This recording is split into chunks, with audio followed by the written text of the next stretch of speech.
Welcome back to the Deep Dive. This is where we grab that stack of sources you've shared, articles, research notes, all that good stuff, and we plunge right in. Yeah, get right to the heart of it. Exactly. Our mission here is always to slice through the noise, pull out those really important nuggets of knowledge, maybe find some surprising facts, and just generally help you feel incredibly well-informed, without the usual info overload. Getting the core wisdom fast. That's the idea. Precisely.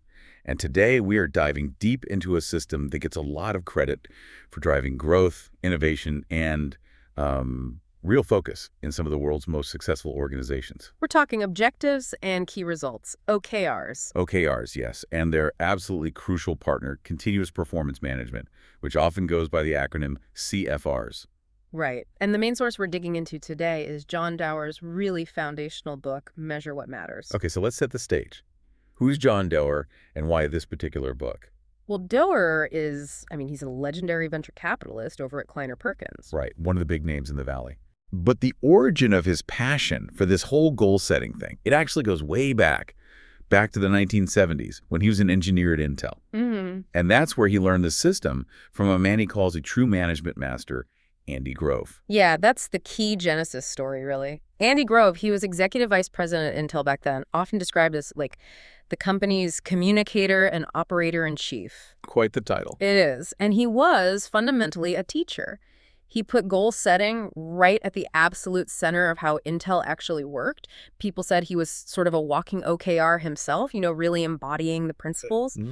And Doerr took what he learned from Grove, championed it, adapted it over time, and eventually shared it with the world in Measure What Matters. And the book just lays it all out. It shows how OKRs, which seem deceptively simple, right? But they're incredibly powerful. They focus on the what you want to achieve and the how you'll measure it. That's the core. And when you pair that with CFRs, which stand for conversations, feedback, and recognition, you get this incredible engine. Yeah, it's the combination that's powerful. It drives laser focus, makes sure everyone is truly aligned, like rowing in the same direction. It makes tracking progress transparent and accountable. And crucially, it pushes teams and individuals to achieve those audacious, sometimes seemingly impossible stretch goals. It's really a framework designed to bring discipline to, pursuing greatness. And it's adaptable. That's key. It's not just for the massive companies like Google or Intel. Right. Whether you're leading a huge corporation, a small nonprofit team, or even just trying to make serious progress on your own personal goals, the core ideas, they really apply. Exactly. So if you're that learner we're talking to today, maybe you're curious about how these high-performing groups actually translate grand visions into daily action, how they avoid getting bogged down, and maybe how you might apply some of those lessons yourself. Well, then this deep dive is absolutely for you. And honestly, what makes this book and this system so compelling and why it's worth spending this time on is that it's not just abstract theory. No PowerPoints here. Exactly. Measure What Matters is just packed with real stories. You get to see OKRs and CFRs actually working, in action at places like Intel, Google, the Gates Foundation, Adobe, tons of others. So you see the nuts and bolts. You do. These are practical lessons grounded in the messy, challenging, real-world experiences of companies that use these methods to achieve things other people thought were, frankly, impossible. It shows the system's power through actual, tangible results. All right, let's really unpack this then step by step. Starting right at the beginning, let's go back to that origin story, the intense environment at Intel in the 70s under Andy Grove. Okay. So John Doerr arrives at Intel. He's an engineer, and it's during this really pivotal and challenging time for the company.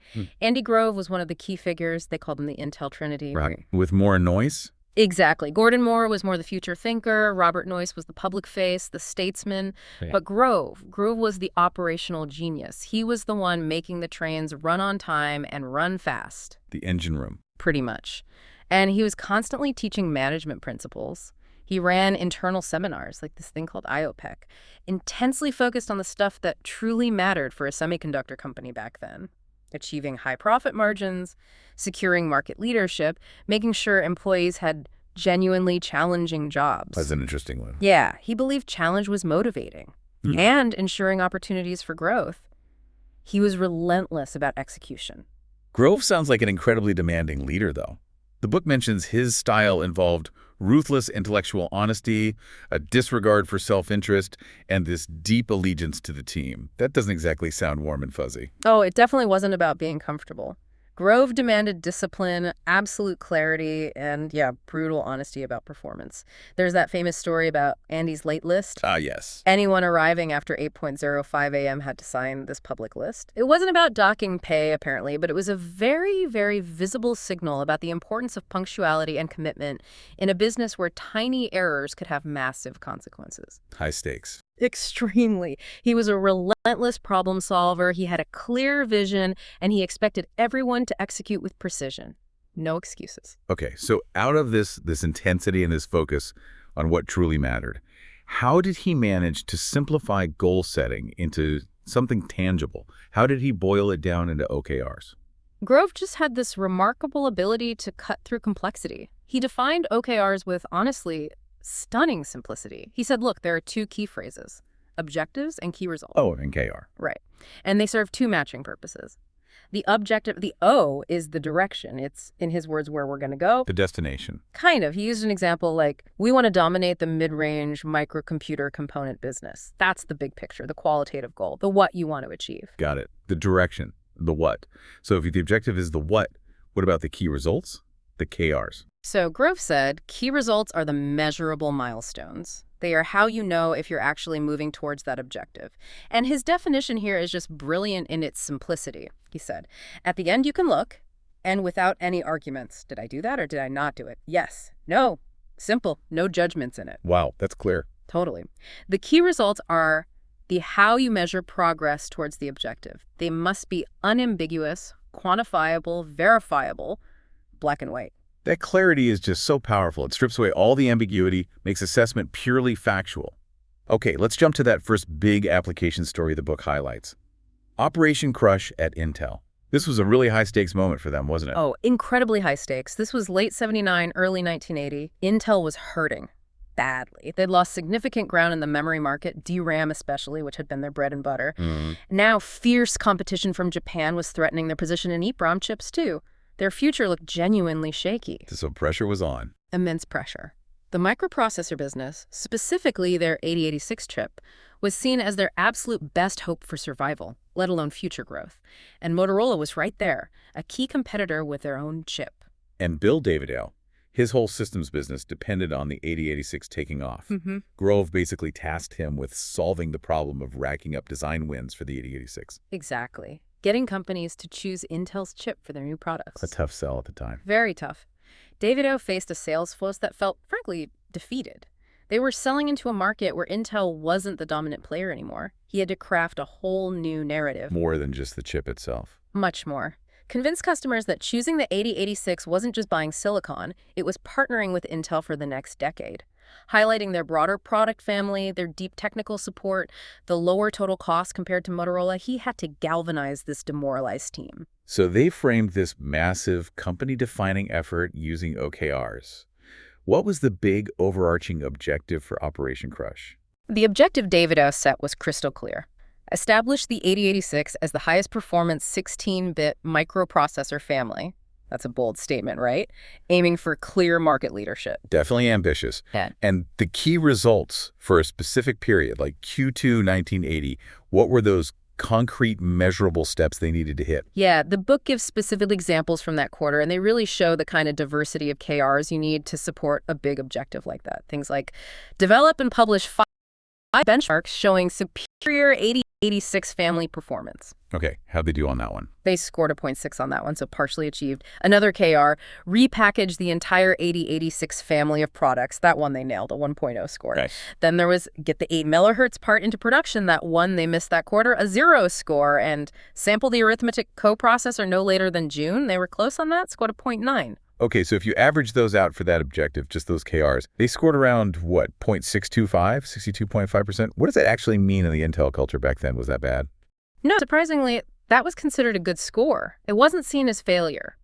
Grove and Intel's whole philosophy was, if a team or department scored 100%, a perfect 1.0 consistently. We weren't aiming high enough. Exactly. Their objectives and key results weren't ambitious enough. They were setting their sights too low. Goals were meant to be challenging. They were meant to push the limits, not be easily achieved perfection. A score below 1.0 wasn't a sign of poor performance if the goals were appropriately stretched. It was actually a sign the goals were challenging, maybe even the right level of challenge. Huh. That's a really crucial distinction. So OKRs then weren't just a measurement tool.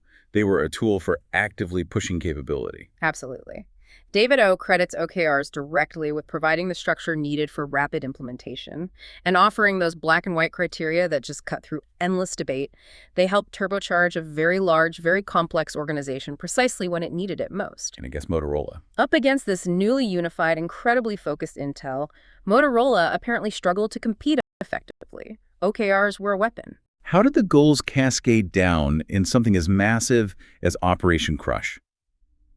Did Grove just dictate everything from the top down? Well, the high-level objective and the critical strategic KRs, yeah, those were definitely set from the top by Grove and Davino. There was a strong top-down cascading for sure, but Grove was way too smart to think he had all the answers down in the weeds. Right, he could know everything. He knew you can't know all the mechanics from the executive suite. The people actually in the trenches, the engineers, the salespeople, they had critical insights. So while the strategic direction flowed down, the specific ideas and the challenges on how to actually achieve it, that needed to flow uphill. Okay. David O's question sums it up perfectly. You can tell people to clean up a mess, but should you be telling them which broom to use? The objectives provide the what and the why, but the teams have to figure out a lot of the how. So alignment on the big picture came from the top, but the tactical brilliance, the execution details, that was expected to bubble up from the bottom, feeding back into refining the KRs maybe. Exactly right. It ensured everyone was pointing in the same general direction. Jim Lally's analogy in the book is perfect for this. A marching one. Yeah. If everyone in your army marches towards France or Germany or Italy randomly, your collective progress towards, let's say, Switzerland is basically zero. Right. Chaos. But if everyone aligns and marches towards Switzerland, even if they take slightly different routes, you maximize your chances of actually getting there together. Makes perfect sense. And Operation Crush was ultimately successful. They exceeded those really tough design win targets later on, and it secured Intel's future in microprocessors. OKRs truly were, as Doerr calls them, Grove's secret weapon. Okay, so this incredibly powerful system, forged in the competitive fires at Intel, clearly has these core principles that John Doerr saw weren't just unique to semiconductors. He codified these into what he calls the 4 superpowers of OKRs. Yeah, and these superpowers are really the core capabilities, the benefits that the system unlocks. Doesn't matter if it's for an individual, a small team, or a massive global company. They explain why OKRs actually work. All right, let's dive into superpower number 1 then. Focus and commit to priorities. This one is just fundamental in any organization, or heck, even in your personal life. There are infinite things you could be doing, right? Always more ideas than time. Always. Measuring what matters starts with making the incredibly difficult, disciplined choices about what is most important right now for this next period, whether it's 3 months, 6 months, a year. You have to decide what you are going to say a resounding yes to. Which means saying no to other things. Exactly. Oh. And often saying no to things that seem good or even important. But you can't do it all. Because if you try to focus on everything, Then as Grove famously put it, if you focus on everything, we focus on nothing, it just gets diluted. That's why a key piece of what Doerr calls OKR hygiene is limiting the number of objectives you pursue in any given cycle. what's the recommendation? Ideally, like 3 to 5 objectives, and limiting the key results per objective to maybe 5 or fewer. It forces that critical thinking and creates real clarity about the absolute top priorities. But just listing priorities on a slide isn't enough, right? You need actual commitment. Oh, absolutely, especially from leadership. The chosen priorities, they have to be backed by real commitment, not just words, but actions, resources, time. And this commitment needs to be public and visible for OKRs to truly embed in the company culture. That makes sense. It has to be real. Bill Campbell, the legendary coach, said it simply. When you're the CEO or the founder of a company, you've got to say, this is what we're doing, and then you have to model it. Because if you don't model it, no one's going to do it. Walk the talk. Let's look at a story from the book that really seems to embody this superpower. Remind, the education tech company founded by Brett Kopf. Yeah, Brett Koff's story is fascinating. His own journey in dealing with ADHD really highlighted for him the power of focused connection. He talks about Team Brett with his mom and a key teacher. Right, that personal connection. So when he started Remind, the idea was to connect teachers, students, and parents using secure text messaging. But initially, he kind of floundered. He was trying to do way too much at once. He was focused on the wrong things, like investors instead of users. Precisely. He had these intricate business plans and schematics, but he wasn't actually talking to teachers. Joining the Imagine K-12 Accelerator program was his big wake-up call. What were the key lessons there? Super simple, but profound. Solve a real problem that users have, build a simple solution for it, and crucially, talk to your users. Constantly. And that's where his first real act of intense focus began. It really was. His foundational OKR, even before he formally called it that, was this 10-week sprint with basically one objective: interview 200 teachers. Just talk to them. Just talk, listen, understand. He committed to it, worked relentlessly, and actually exceeded it. He talked to 250 teachers in those 10 weeks. And that intense focus, that commitment to listening, that's what revealed the core pain point, the difficulty teachers had with offsite communication. And that directly led to the Remind product they actually built. John Doerr brought in the formal OKR system later, right, after they found that focus. Yes, and Brett embraced them completely. He literally taped the company objectives to his bathroom mirror. Seriously? Yeah, as a constant reminder, a constant signal of commitment.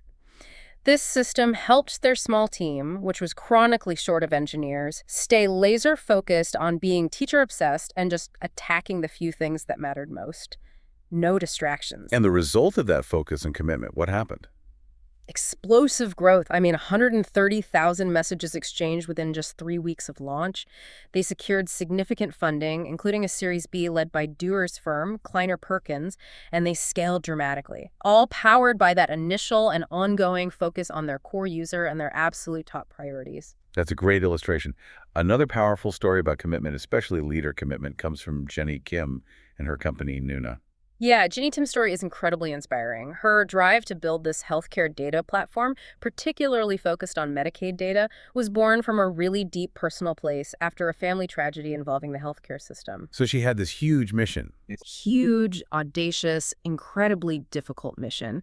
And she bootstrapped Nuna through years of rejection before finally getting funding. That required immense personal commitment right from the start. But implementing OKRs wasn't just a magic bullet for them immediately, was it? No, they actually had a false start. Jeannie realized that for OKRs to really work, the commitment had to be visible. It had to be felt, coming directly from the leadership team. It wasn't enough to just, assign OKRs down to the teams. The leaders had to live it too. Exactly. The leaders needed to set and visibly work towards their own individual OKRs, showing everyone that this was central to how they operated, how they prioritized their own time. Perseverance was key for them. They had to adapt the system and, as Jeannie put it, make it your own. Find what worked for Nuna. The book mentions Jeannie even used a private OKR at one point. That's interesting. It is, yeah. In late 2016, Nuna was growing fast, and Jeannie knew they really needed a strong VP for their employer-focused business.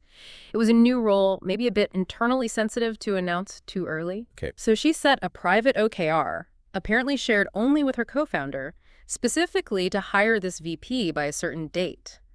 That private commitment, even though it wasn't public, forced her to prioritize the necessary conversations, the recruiting efforts, formalizing the role description, even when a million other urgent things were competing for her time. That shows how OKRs, while they're often very public for alignment, can also be a tool for deepening your own personal commitment to a really challenging goal, maybe when you're not ready to share widely yet. Absolutely. And Nuna went on to secure that huge Medicaid contract, impacting millions of lives. OKRs helped them lock in that commitment, particularly from the leadership, to the highest impact objectives, especially when, as Jeannie said, the mission was hairier and more complex. Okay, so superpower 1. Focus makes you choose what's vital, and commitment ensures you actually act on those choices, especially when things get tough. That's critical. But you can be focused and committed individually and still not succeed if everyone isn't pulling together right. Precisely. Which brings us directly to superpower number 2.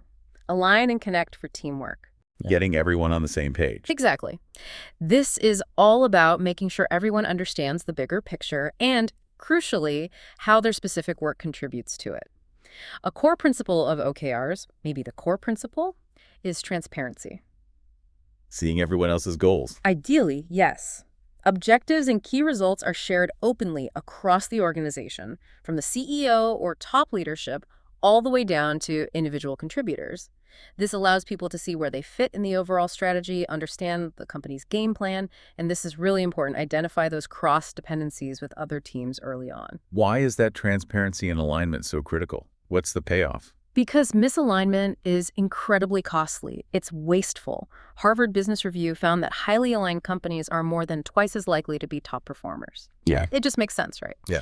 When people understand why they're doing something and how it connects to the larger goals, they're generally more motivated, more engaged, and much less likely to duplicate effort or, worse, work at cross purposes with other teams. And the book points out this is actually a huge problem in many, maybe most companies. It really is. Studies show a shocking lack of understanding of company strategy among employees. One stat mentioned is only about 7% fully get it. Wow, only 7%. Depressing, isn't it? And global CEO polls consistently identify lack of alignment as the #1 barrier between having a strategy and actually executing it successfully.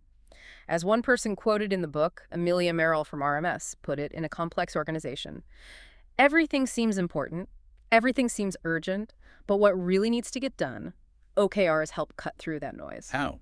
By linking things up. By clearly linking individual effort and team effort to the collective mission. It makes those connections explicit. That Sandhill Unicorns fantasy football analogy in the book is a pretty fun way to visualize this top-down vertical alignment idea. Yeah, it's a good illustration.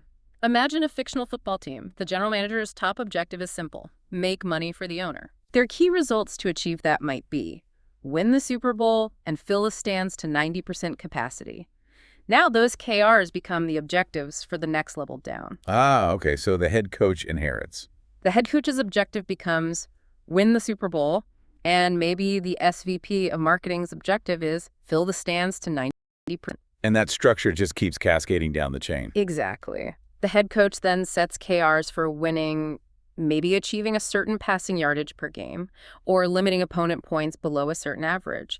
Those KRs then become objectives for the offensive coordinator and the defensive coordinator. It creates this visible chain showing how everyone's specific measurable goals contribute directly to the goals above them, knitting the whole organization together towards that ultimate GM objective. That's vertical alignment. But alignment isn't just about things cascading down perfectly, is it? You mentioned earlier that people in the trenches, they often have critical insights. Crucially, yes. And this is where OKRs need to be implemented thoughtfully. While that top-down alignment provides the essential common purpose, you also need flexibility and autonomy.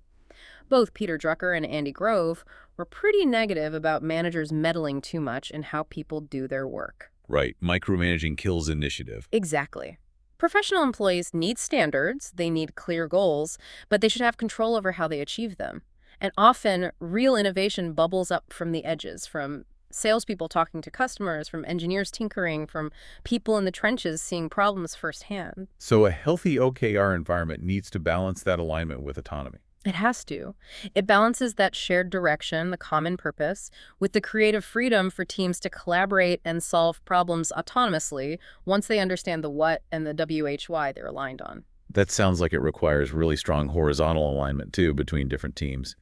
The MyFitnessPal story seems to illustrate the need for that kind of structure, especially as a company scales really fast. Yeah, Mike and Albert Lee built MyFitnessPal into this massive success really quickly. But that rapid growth brought its own challenges. With millions and millions of users, they were doing too many things at once. And Mike Lee saw what he called entropy setting in. Meaning brilliant people, all working incredibly hard, but starting to pull in slightly different directions. There was unintentional misalignment creeping in. They realized they needed more structure to ensure coordination as they kept growing. So how did OKRs provide that structure for them? A couple of key ways. One, they enforced a strict rule of single ownership for every single OKR. Mike felt that co-ownership just diffused accountability who's really on the hook. Makes sense. Avoids finger pointing. Right. And they also made sure that even teams working in parallel towards a similar goal, like maybe marketing and product development, had distinct key results, even if they contributed to a shared high-level objective. This forced clarity on exactly who was responsible for what, prevented overlap or conflict, and ensured better alignment in their day-to-day operations. which was especially tricky, the book notes, after they were acquired by Under Armour and had to navigate those internal relationships. Intuit's IT department faced similar challenges with scale and complexity, but maybe even more so because the whole company was going through these massive transformations. Oh, yeah. Atticus Tyson took over as CIO at Intuit during these huge strategic pivots: desktop software to cloud, closed systems to open platforms, primarily North America to truly global. Employees felt completely overwhelmed that, quote again, everything seems important.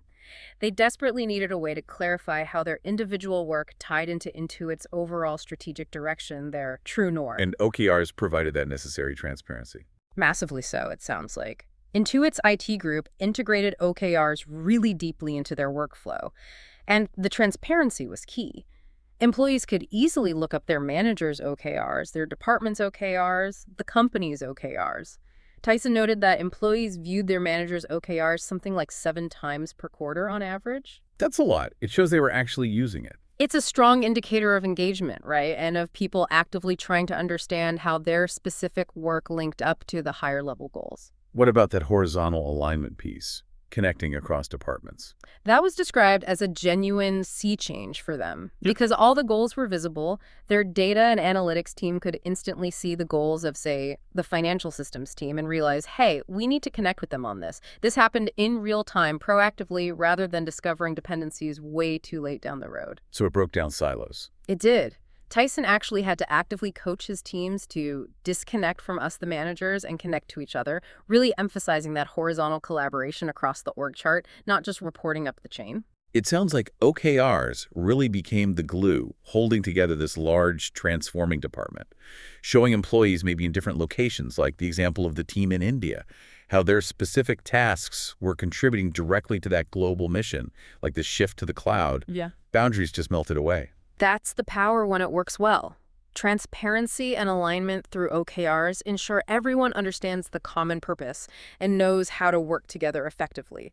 But knowing you're all marching towards Switzerland isn't quite enough, is it? No, you need to know if you're actually making progress. And if Switzerland is still the right destination, maybe conditions have changed. That requires tracking. Which brings us to superpower number 3, track for accountability. Right. This superpower is all about the constant monitoring of progress against those key results. Why do it? So you can spot problems early, identify if a particular approach just isn't working, and pivot quickly if needed. Tracking keeps you honest, and it provides accountability because progress, or maybe the lack of progress, is visible to everyone involved. And the higher the stakes. The more crucial this frequent tracking becomes. You can't afford to wait until the end of the year to find out you missed the mark on something critical. The Gates Foundation is maybe the ultimate high-stakes example in the book, right? Tackling global health. Absolutely. When the Bill and Melinda Gates Foundation launched, initially with something like $20 billion, it was essentially a massive startup with an incredibly ambitious mission, tackling devastating global diseases, improving health outcomes, reducing poverty worldwide. That's goals. Huge. And Bill Gates was still heavily involved with Microsoft at the time, so his own time was incredibly precious. They needed a highly efficient system to channel all that ambition, make critical funding decisions, and adapt to constantly changing conditions out in the field. And OKRs, plus the tracking, were central to how they operated. Yes. Patty Stonesfur, who was the first CEO, implemented OKRs early on, and they used those familiar status updates: green for on track, yellow for at risk, red for off track, the same kind of system Google later adopted. They used this system rigorously, especially in their grant reviews. How did it help with decisions? Bill Gates himself said it dramatically improved their decision-making efficiency. It gave him the confidence to say no to grant proposals where the objectives weren't clear enough or weren't measurable enough to actually track progress effectively. That distinction between a broad mission and a measurable objective seems so important, especially in philanthropy or nonprofits, doesn't it? Oh, it's really critical. A mission is aspirational, often qualitative, like achieve global eradication of malaria. That's vital for inspiration. But an objective needs to be more concrete, a specific step with a deadline, even if it's still very ambitious, like reduce malaria mortality in sub-Saharan Africa by 50% by 2030. Tracking requires objectives that can actually be broken down into measurable key results. So setting a huge goal, like, say, vaccinating every child in a region, helps identify the key levers you need to pull. But you need specific KRs to actually track if you're making progress towards that huge goal. Exactly right. You need specific key results, like the example given of JVI's 80-90 rule, aiming for 80% of districts in a country achieving 90% or more vaccination coverage for key vaccines. KRs like that translate the grand vision into everyday activities and allow you to make them increasingly ambitious over time as you learn. Were there challenges in tracking such complex, real-world goals? It can't have been easy. Oh, absolutely not. Patty Stonesifer candidly noted they sometimes measured the wrong thing initially. There's that great story about trying to double yam production in a region by introducing a new, higher-yielding seed. Okay, sounds good so far. On paper, they hit the production KR success, but then they realized the new yam took 4 times longer to cook. Oh, no. So local families didn't want to grow it because it used too much precious fuel. They had to be flexible, realize they'd tracked the wrong metric, and be willing to change what they were measuring midstream to ensure they were tracking towards the ultimate goal, which was better nutrition and adoption by farmers, rather than just an intermediate activity metric like sheer production volume. That's a fantastic lesson. It is. Setting the big goals was hard, Stonesifer said, but breaking them down into the truly meaningful, measurable rocks, the key results that they actually needed to move, that was often even harder. But ultimately, the OKR system, with its tracking, helped them channel that immense ambition, make confident decisions, adapt their strategies when needed, and align all their activities towards those massive global objectives. It provided the essential structure they needed to pursue incredibly ambitious goals effectively. They described OKRs as being like a launch pad for their work. How does the scoring component, getting a 0.6 or 1.0 on a KR, fit into this tracking superpower? The scoring provides that objective data point, did you hit the number, yes or no? But crucially, the book really emphasizes that you must pair that objective data with thoughtful, subjective self-assessment. It's not just about the number. You need context. You need context. You need to consider external factors that might have influenced the outcome. And most importantly, you need to assess the actual impact of the work done, not just the activity score itself. Like that phone call example they used. Exactly. If your key result was make 50 sales calls and you only made 35, that's objectively a 0.7 score. Right. But if those 35 calls were incredibly high quality, well-researched, and resulted in 8 great new customers, while hitting the KR of making 50 rushed, lower quality calls only got you 1 new customer, well, your subjective assessment of the impact might be much higher than the raw 0.7 score suggests. And that leads to learning. Precisely. It prompts learning and reflection. Maybe the KR should have been acquire X new customers, not just make Y calls. So scoring plus that thoughtful self-reflection leads to better goal setting next time and ultimately better performance. So it's not just about grading yourself. It's really about learning and adapting based on the data and the context around it. That's the ideal, yes. And it's worth remembering, the book also points out that after you go through that rigorous process of tracking, scoring, and self-assessment, it's really important to take time to celebrate progress, acknowledge the achievements with the team. Morale is a huge factor in sustained performance. Okay, so tracking tells you where you are if you're on course. But to achieve those really breakthrough results, the kind that change industries or solve huge problems, you often need to push beyond the ordinary, beyond what seems reasonable. Yeah, and that's superpower number 4. Stretch for amazing. Going for the big ones. This is where OKRs truly empower individuals and organizations to aim for what seems, at first glance, impossible. Setting those audacious aspirational goals, sometimes called BHAs, big, hairy, audacious goals, it forces people to think differently, to push past their perceived limits. It helps foster a more entrepreneurial culture where teams strive to, as the book puts it, do more than anyone thinks possible, with less than anyone thinks possible. Let's go back to Intel and Operation Crush again, that goal of 2,000 design wins. That sounds like a classic stretch goal, given where they were. It absolutely was. Bill Davidow deliberately picked that number because it felt enormous, maybe even slightly ridiculous, especially to a sales force that had been losing ground and felt defeated. It was chosen specifically as a rallying point, a number so big it demanded a completely different level of effort, a different way of thinking. And the incentives they attached to it were pretty legendary, too. Oh, yeah. The trip for 2 to Tahiti for hitting your individual design win target was one thing, but Jim Lally's ingenious addition, the rule that the entire district office would lose their Tahiti trip if just one person in that office failed to hit their target. Whoa. That's intense pressure. That is some serious peer pressure, backed up famously by those full-color Tahiti travel brochures apparently showing up at salespeople's homes visible to spouses. It really leveraged social dynamics to drive commitment to that stretch goal. And did it work? Did they hit the 2,000? Magnificently. They blew past it, getting over 2,300 design wins in the end. And apparently, almost everyone got to go to Tahiti. That stretch goal, combined with those clever incentives and relentless tracking, wasn't just about winning a sales contest. It fundamentally secured Intel's dominant position in the microprocessor market for years to come. Google is practically synonymous with stretch goals, right? The whole gospel of 10x. Yeah, Larry Page especially is seen as a huge champion of aspirational OKRs. The core Google philosophy from the early days was about making the internet exponentially better, dreaming big, pursuing relentless growth, and fostering this culture of boundless innovation. Think 10x, not 10%. The famous Gmail storage story is a perfect illustration of that 10x thinking in product terms. It's a classic. When Gmail was being developed, remember, early webmail competitors like Hotmail or Yahoo Mail offered maybe 2 to 4 megabytes of storage. Tiny. Users were constantly having to delete emails to stay under the limit. I remember that pain. Right. Google initially considered launching with a massive upgrade, maybe 100 megabytes, but Larry Page pushed back that wasn't 10x thinking.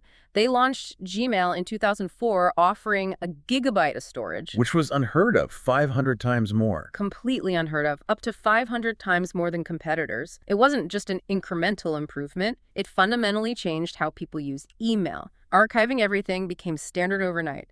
That's a product outcome directly driven by that stretch goal, 10x mindset. Sundar Pichai's experience lighting the Google Chrome team also involved a really big stretch OKR early on. Yeah, when the Chrome browser team was first formed, their high-level objective was something like develop the next-generation client platform for web applications. Pretty broad.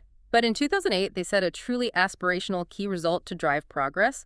Chrome reaches 20 million 7-day active users. 20 million back in 2008. That sounds huge for a brand new browser. It was huge. Pichai himself admits in the book he thought this was incredibly unlikely. He even said he thought no way they would hit it that year. So why set it then, if the leader thought it was basically impossible? Because the point of a really ambitious stretch goal isn't always about hitting the number 100% the first time you try. It's often about making complacency impossible. That 20 million user target forced the Crown teams to rethink their entire approach daily, to innovate furiously on speed, security, simplicity. It provided crystal clear direction for that intense effort. The act of pursuing that audacious goal drove the necessary breakthroughs. And they had that sub-OKR for the V8 project, the JavaScript engine inside Chrome. That was a pure moonshot goal too, right? Aiming for 10x speed. Yes, exactly. A 10x JavaScript speed improvement target. And a brilliant engineer on that team, Lars Bak, working under the pressure and focus of that stretch goal, actually achieved a 10x speed increase in just 4 months, and later pushed it to over 20x in 2 years. The book highlights how sometimes setting those stretch goals reveals capabilities that people, even the engineers themselves, underestimated they had. So did the Chrome team actually hit that 20 million user target back in 2008? No, they didn't. They failed against that specific target number that year. And this is really crucial for understanding stretch goals. Failure on a stretch goal isn't necessarily failure in the traditional sense. They didn't abandon the overall objective. They didn't just give up. Not at all. They framed that first year differently as laying the foundation for future growth. They used the experience of missing the target to analyze why they didn't hit the number. Turns out it was just really hard to get people to switch browsers back then, even a better one. And that learning led directly to better strategies moving forward for distribution and adoption. Which ultimately led to Chrome becoming the dominant browser it is today. Exactly. Over 1 billion mobile Chrome users now. Pichai says OKRs, including these ambitious stretch goals, are absolutely fundamental to how Google thinks, how they innovate, how they maintain that edge. YouTube, another Google company, took on an absolutely giant stretch goal under Susan Wojcicki's leadership. Yeah, by around 2012, YouTube's phenomenal growth rate had started to slow down a bit. When Susan Wojcicki became CEO in 2014, she inherited this incredibly aggressive goal that had been set earlier. Reach 1 billion hours of daily user watch time within 4 years. 1 billion hours a day. That sounds like it would actually break the internet. It certainly felt that way to many people inside the company at the time. But there's a real simple power in a big, round, ambitious number like that for rallying people. They committed to it as a major 4-year OKR, setting rolling annual and quarterly KRs to track their progress toward that massive target. How do they balance that huge stretch goal for watch time with Wojcicki's stated priority of growing responsibly and prioritizing the user experience? Weren't those potentially in conflict? That's a great point and a really important part of the story about balancing OKRs with core values. They weren't rigid 10x watch time at all costs absolutists. They actually made decisions that they knew would initially hurt the watch time metric, but were clearly better for users in the long run. Like what? Like stopping the recommendation algorithms from promoting low-quality, clickbaity, or sensationalist videos, even though those videos generated a lot of views and watch time. Initially, when they made those changes, overall watch time did dip slightly. That must have been nerve-wracking with such a big goal looming. For sure. But it bounced back and actually rebounded higher than before because people started finding better, more relevant content, stayed longer, and were more satisfied. Growing responsibly actually paid off in achieving a stretch goal long term. Tracking that huge multi-year stretch must have been intense. Was there a moment they thought they wouldn't make it? Oh, yeah. The book mentions that by 2014, they were definitely off pace, which caused major concern, especially for Christos Goudreau, the engineering leader who effectively became the guardian of that billion-hour OKR. Putting specific names on big goals like Christos plus 1 billion hours created a real sense of personal accountability that was reviewed in weekly leadership meetings. And did it help morale or just stress people out? Apparently, it actually raised YouTube's visibility and importance within the broader Google ecosystem, which boosted morale among the teams working towards it, and leadership support was vital. Right, having the top brass back you. Crucial for such a risky-sounding goal. Larry Page, Sergey Brin, and Susan Wojcicki publicly championed the billion hours goal, giving the YouTube team the autonomy and the air cover they needed to pursue it, even when maybe others inside Google were skeptical. And they hit it. They got to 1 billion hours a day. They did. They achieved the billion hours objective. And the book notes it set these powerful forces in motion with some unanticipated positive consequences, like overall views soaring alongside watch time. And the story continues, right? They've since evolved their key metrics beyond just watch time to include things like user satisfaction and measures of social responsibility, adapting their OKRs as the platform itself continues to change the world. Okay, so just to quickly recap these 4 superpowers. Focus and commit helps you choose what truly matters most and then act on it decisively. Align and connect gets everyone moving in the same direction, working together effectively. Track for accountability keeps you honest about progress and allows for quick adjustments and learning. And stretch for amazing pushes you and your team to achieve things you might not have thought were possible. OKRs provide that essential structure, the what and the how W to measure it, even for really audacious goals. That's a good summary. But achieving sustained high performance isn't just about setting the right goals no matter how well structured they are. It's also about how you support the people who are pursuing those goals day in and day out. Exactly. And that's the crucial complement to OKRs. It's what the book calls the oxygen, the essential element that makes a whole system breathe and thrive. This is part 3, introducing CFRs, conversations, feedback, and recognition. And these CFRs are presented as essential for navigating what the book calls the new world of work. Yeah, a world where agility, adaptability, and continuous improvement are absolutely key for survival and success. The old ways just don't cut it anymore. And the book really shines a harsh light on the deep flaws of that old way specifically, the traditional annual performance review. It's pretty scathing about it, and frankly, for good reason. Annual reviews are shown to be incredibly costly. Adobe estimated they consumed something like 80,000 manager hours every single year. Wow, that's like 40 full-time employees just doing reviews. Exactly. And for what? Only 12% of HR leaders surveyed found them highly effective. They're time-consuming, stressful for everyone involved, often suffer badly from recency bias. You only remember the last few weeks, right? Barely. They can feel arbitrary or unfair, especially if you use stack rankings. And maybe worst of all, they notoriously cause spikes in voluntary employee attrition right after review season. People get demoralized and leave. It's a legacy process that's just ill-suited for today's dynamic work environment. So the proposed solution isn't just tweaking the annual review, it's replacing it with continuous performance management, powered by these CFRs. Yes. Instead of having one big, high-stakes, backward-looking judgment day once a year, performance management becomes an ongoing dialogue. It's a continuous process focused on development, coaching, and forward progress. Okay, let's break down CFRs then. C, conversations. Conversations. These are meant to be regular, authentic exchanges between a manager and their direct report, and potentially peer-to-peer as well. Andy Grove, way ahead of his time again, mandated weekly 1.1s at Intel back in the 70s. Weekly. That's frequent. Yeah, he saw them as vital teaching and information sharing sessions. He had this rule of thumb.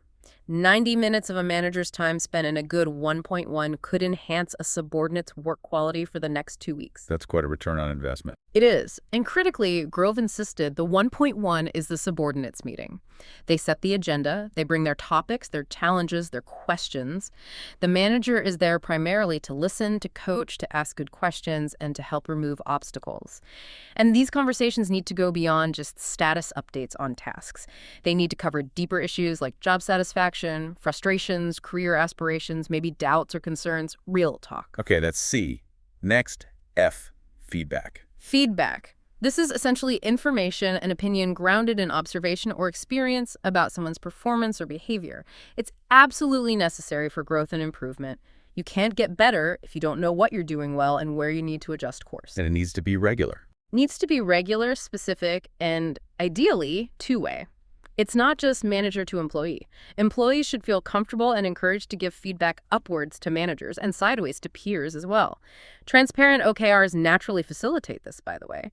They trigger feedback questions like, are these the right goals for us? Or is this KR really measuring the right thing?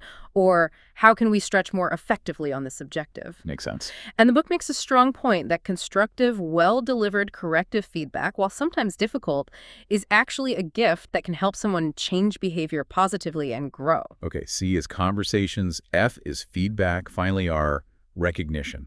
Recognition. This is simply acknowledging and expressing appreciation for people's contributions, their efforts, their strong performance, their achievements. It can be formal, like an award, or informal, like a simple thank you in a meeting. It can be public or private. But it's essential for building morale, reinforcing positive behaviors, and showing people that their work towards the goals is valued. The book calls the combination, the marriage, as they put it, of OKRs and CFRs, the real home run. Yeah, Doug Dennerlein from BetterWorks uses that phrase. And it makes sense. OKRs give you that clear structure, the what you're aiming for, and the measurable progress towards it. But CFRs provide the essential context, the human layer around those numbers. Oh, so? Through ongoing conversations and feedback, you understand why an OKR might be off track. Was the goal just much harder than anticipated? Was it actually the wrong goal to begin with? Do we need to pivot our strategy? CFRs surface those crucial insights from the front lines that pure data tracking can easily miss. Together, OKRs and CFRs lift both performance and morale by creating a system that is both accountable and deeply supportive. Adobe's big shift away from annual reviews seems like a textbook case study for the power of this continuous performance management idea. It really is. Adobe was a classic example of a company really suffering under the weight and inefficiency of those old-school annual reviews, right at a time when their core business model was rapidly shifting to cloud and subscription services, demanding a much more real-time agility. And that attrition spike after reviews was a major, costly pain point for them. Donna Morris, the HR executive, she became this sort of unlikely catalyst for change. Yeah, it sounds like it was a bit of a spontaneous, maybe slightly unplanned moment.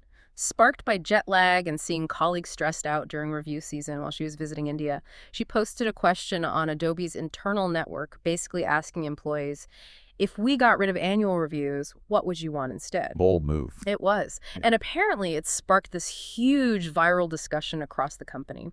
That grassroots energy became the momentum needed to actually design and roll out Check-In, which is their name for their new continuous performance management system. So what is Check-In exactly? How does it work at Adobe? It replaced that single, dreaded annual review with multiple conversations happening throughout the year between managers and employees. It's designed to be lightweight, flexible, and transparent. The focus is on clear, goal-oriented discussions and forward-looking development, rather than getting bogged down in heavy administrative paperwork. And leaders owned it. That was key. Leaders were trained on how to have effective check-in conversations, and they took ownership of the process. And crucially, they made the decision to decouple performance discussions from compensation decisions. Those happen separately in an annual rewards check-in, which removes a lot of the anxiety and bias from the regular performance talks. What were the key things they actually focused on in those check-in conversations? The core elements were setting clear quarterly goals and expectations, which sounds very much like their version of OKRs, then having regular feedback exchanges on progress towards those goals, and also including conversations about career development and growth opportunities. And the outcome for Adobe after they implemented check-in, was it positive? Dramatically positive, according to the book. Voluntary employee attrition dropped significantly after it rolled out fully in 2012.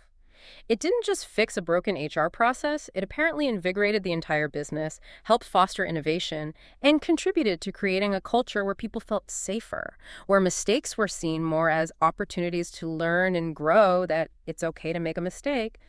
Mindset became more real. And HR's role changed. Yeah, they became seen less as, process police and more as strategic business partners helping enable success. Okay, that's a large established company. Yeah. But a very different kind of company, a fast-moving startup like Zoom Pizza, Yeah. also found this combination of OKRs and CFRs absolutely essential. Yeah, Zoom, the pizza company, focused on automation and delivery innovation. They needed constant daily improvement. Their mantra was baking better every day. Founders Julia Collins and Alex Gardy implemented OKRs very early on to force clarity on their absolute top priorities as they were scaling rapidly. Then, CFRs provided the human dynamic, the communication engine, to actually improve execution against those OKRs day by day. So OKRs for clarity, CFRs for execution improvement. Exactly. It taught the team how to innovate within constraints, how to push boundaries, but do it in a focused way. How did the transparency of OKRs help them, specifically with communication challenges? There was that fly ball analogy. Right. Julia Collins used that great analogy. A fly ball is hit high between two outfielders in baseball who calls for it. If nobody calls it, or both call it, the ball drops. Early on at Zoom, they had this issue with marketing and product teams. It wasn't crystal clear who was solely responsible for hitting certain revenue targets.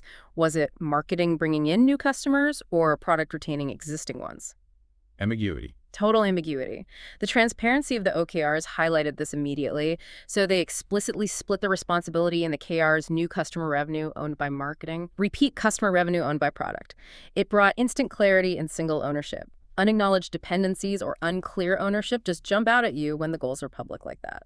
And discussing potential failure, like a KR being off track, felt less personal, less confrontational. Exactly. Alex Garden observed that it felt much less charged, much more constructive for someone to say in a team OKR review, my KR is at risk, than it did to say, I'm failing, or start blaming someone else. Because the whole team was aligned on the shared objective above that KR, the focus naturally shifted to, okay, how do we solve this shared problem together? That fosters teamwork. Absolutely. Teams apparently started proactively offering resources or help to other teams if it meant hitting a shared higher-level OKR.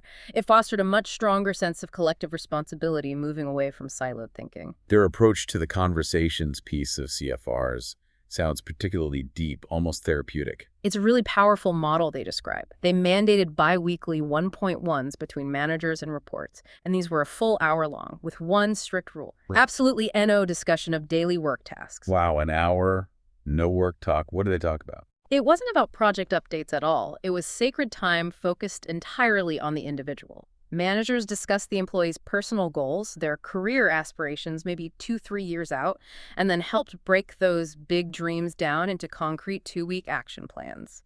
Alex Garden apparently used questions designed to build deep trust and understanding, like, what makes you very happy at work? What activities tend to sap your energy?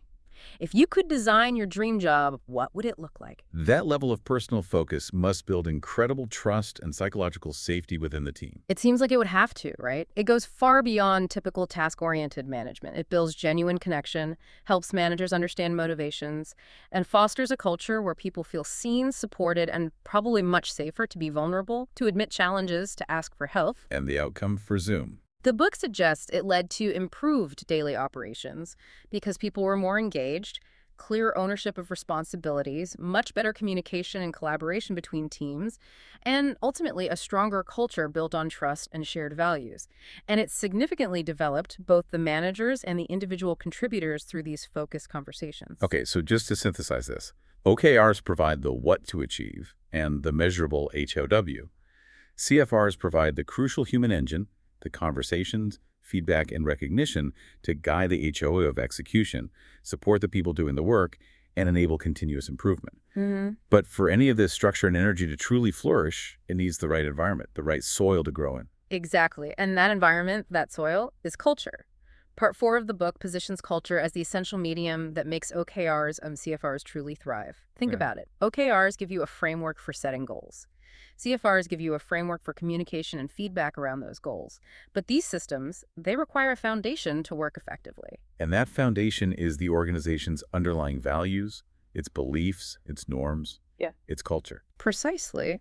And the relationship here seems symbiotic, doesn't it? It's not just that culture enables OKRs, CFRs, but OKRs and CFRs also help build that culture over time. Absolutely. That's a cute insight. By aligning teams around common, transparent goals, and by facilitating regular, open conversations about progress, challenges, and feedback, the OKR and CFR system inherently fosters transparency and accountability. And what are those? They are fundamental building blocks of high-performing, healthy cultures. So yes, a healthy culture enables structured goal setting, and structured goal setting, when implemented well, reinforces and actively shapes a healthier, more aligned culture. It's a virtuous cycle. Dov Seidman's work on organizational culture, which is highlighted in the book, seems to resonate really strongly here. His focus on how. Yeah, Dov Seidman, the author of the book How, argues compellingly that in the end, culture is what dictates behavior, how things actually get done within an organization day to day. And in our super connected, transparent world, that behavior is what truly defines a company externally to customers, partners, potential hires. And it's incredibly hard for competitors to simply copy a strong, positive culture. And he found a link to performance. A significant link. His research indicated that organizations driven by strong shared values, the ones he calls self-governing, significantly outperform others across the board in innovation, employee engagement, customer loyalty, even market share.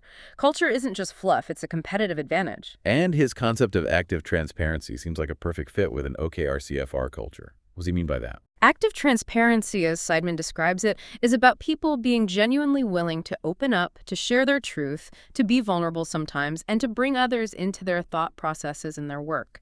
It's a direct parallel to Andy Grove's relentless emphasis back at Intel on radical transparency and intellectual honesty.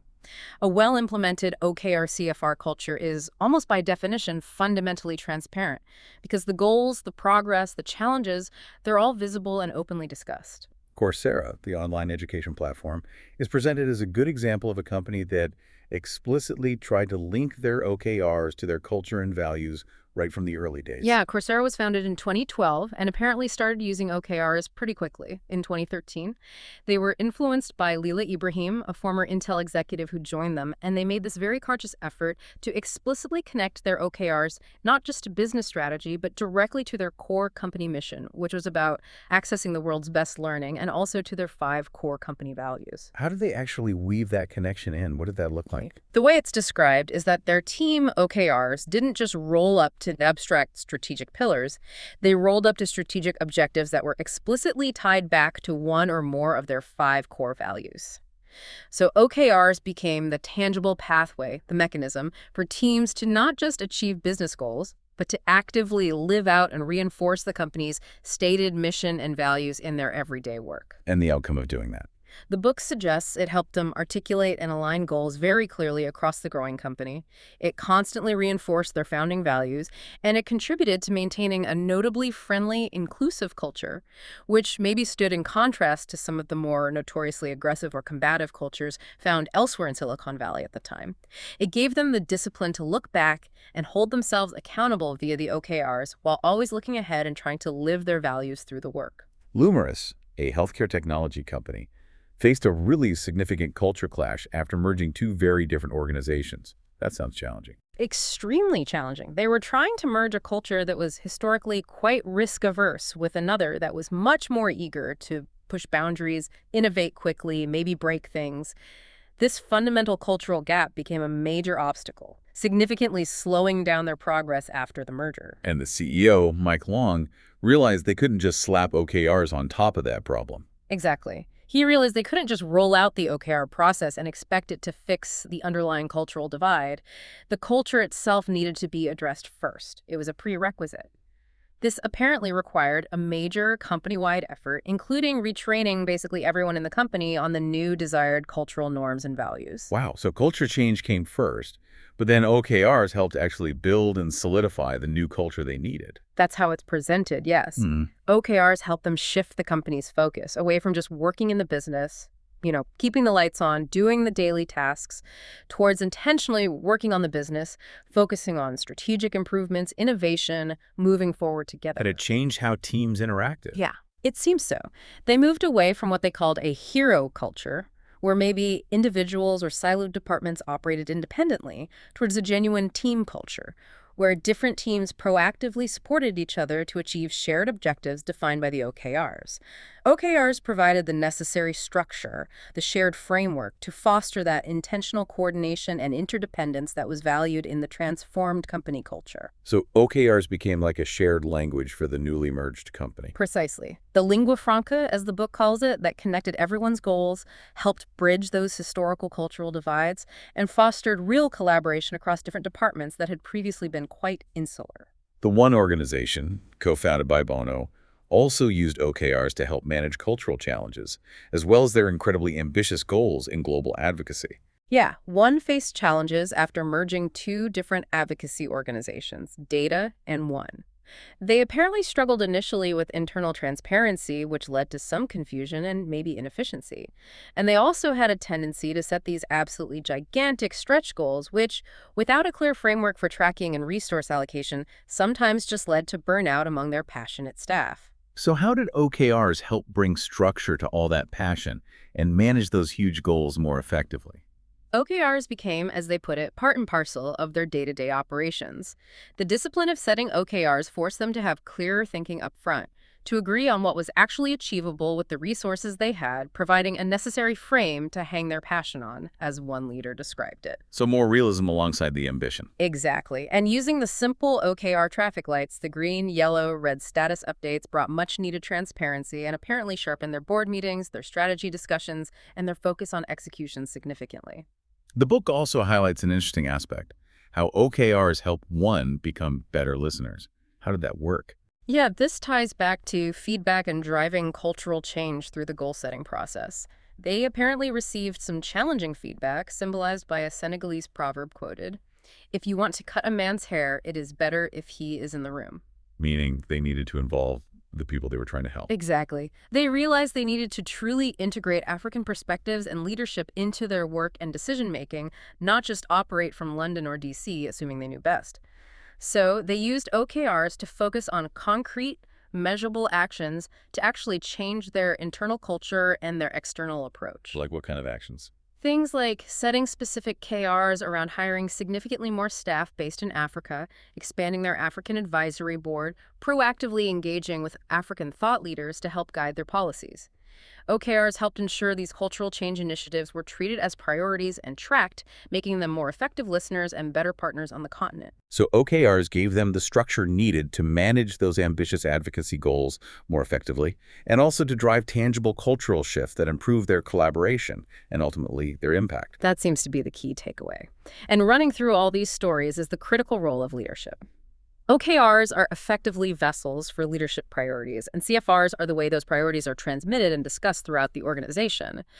But leaders absolutely must embody and model the desired culture and behaviors themselves. And Bill Campbell, the coach, is presented in the book as the ultimate example of this kind of culture-building, people-focused leadership. He really is. He mentored an incredible list of Silicon Valley leaders: Steve Jobs, Larry Page, Sergey Brin, Eric Schmidt, John Doerr himself. His genius wasn't just in tech strategy. It was deeply human. What was his focus? He was a master at leadership, at building incredibly effective, high-trust teams, and maybe just as importantly, at protecting his people from bad process, from internal politics, from things that drain energy and kill morale. The book emphasizes how he consciously brought love, meaning care, respect, support, into the business context. He prioritized the team's dignity, trusted them implicitly, and always had their back. And he modeled his values too. Famously. The story of him leaving important Google meetings promptly at 3:20 p.m., no matter what, to go coach his daughter's high school softball team really underscores that. He modeled prioritizing family and values. His coaching philosophy highlights that the human element, building trust, ensuring respect, creating psychological safety, is absolutely critical for OKRs and CFRs to truly succeed and not just become another soulless bureaucratic process. The ultimate win, as the book concludes, really goes to those companies that treat their people as valued partners, fostering a healthy, supportive culture that's then amplified by the clear structure of OKRs and the positive energy of CFRs. Yeah, those are the companies, the argument goes, that end up delivering the best customer service, building the best products, achieving the most sustainable growth, because their people are engaged, aligned, and empowered. So yes, culture is the foundational medium. OKRs provide the necessary structure and focus. CFRs provide the human energy and the continuous loop of communication and improvement. And together, in the right leadership environment, they build that transparent, accountable, high-performance culture needed to truly win. That's the synthesis right there. Okay, we've journeyed all the way from the intense birth of OKRs at Intel, through the 4 superpowers they unleash: focus and commit, align and connect, track for accountability, and stretch for amazing. We've explored the absolutely vital complement of CFRs for continuous performance management, and we've seen how culture and leadership are the essential environment, the medium for all of this to actually work. Let's try to wrap up now by distilling some really practical insights and tips directly from the book for anyone listening who might be thinking, okay, how could I actually apply some of these principles? All right, let's hit some key takeaways. First, that OKR hygiene idea is critical. Less is truly more. Seriously. Aim for only 3 to 5 objectives per cycle, per team or individual. And try to keep it to 5 or fewer key results per objective. This forces those hard prioritization choices we talked about. Just focused. Exactly. And always, always ensure your key results are genuinely measurable and unambiguous. Remember Andy Grove's acid test at the end? Did I do that or did I not do it? Yes, no. Simple, black and white. Okay. Cadence matters too, right? How often you set and review them. Yes, you need to choose a cadence that actually fits your context, your business rhythm. Quarterly is very common and seems effective for many organizations, especially for driving progress on annual strategic goals. But for very fast-moving startups or maybe specific project teams, monthly or even bi-weekly OKR cycles might be better to keep momentum high and allow for faster learning and pivots. The key is using shorter cycles, like quarterly, to break down and drive progress towards longer-term, maybe annual plans. And you need to avoid the trap of having just one-dimensional key results. Oh, crucially important. Remember those cautionary tales like the Ford Pinto fuel tank issue or the Wells Fargo fake account scandal? Measuring only one thing, like maybe units produced or number of accounts open, without balancing it with other important metrics like safety standards or customer satisfaction or ethical conduct, can lead to really perverse, unintended negative consequences. You need to pair your KRs thoughtfully to ensure you're driving holistic, healthy results, not just hitting one number at all costs. Your objectives themselves should be significant, right? Not just a glorified to-do list. Exactly. OKRs are meant for the things that truly matter, the high-leverage activities that will move you substantially closer to your mission or your vision. Don't waste the power of OKRs on just listing routine tasks or business-as-usual activities that would probably get done anyway. Focus on impact. And be really clear about distinguishing between committed goals and aspirational or stretch goals. Yes, make it explicit. Which objectives absolutely must be achieved 100% for success? Those are committed OKRs. And which ones are ambitious stretch goals, aspirational OKRs or BHAs, where falling short of a perfect 1.0 score is expected, maybe even desirable if significant progress was made.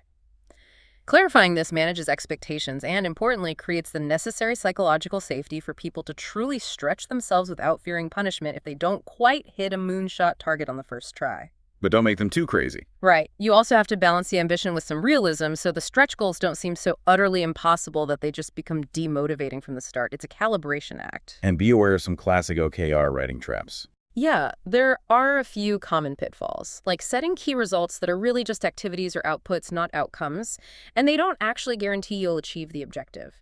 For example, having a KR like launch feature X for an objective like double user engagement. Launching the feature doesn't guarantee engagement doubles. The KR should probably measure engagement itself. Or setting too few KRs for a committed objective. The idea is you should be confident that scoring 1.0 on all the KRs for a committed objective means you will achieve the objective itself. What about tools? Should you leverage technology? It can definitely help, especially in larger organizations. Dedicated OKR software platforms can significantly improve transparency, make real-time tracking easier, facilitate check-ins, and support the self-assessment process across the company. Yeah. Having a public, collaborative system reinforces that cultural shift towards transparency and accountability. Okay. And shifting to CFRs in practice. Yeah. What are the key actions? Mandate those regular 1.1s. And remember Grove's insight that they are primarily the subordinates meeting, agenda-driven by them. Implement lightweight, frequent check-ins focused on progress and development, replacing or supplementing the heavy annual review. Crucially, separate these ongoing performance conversations from the annual compensation discussions.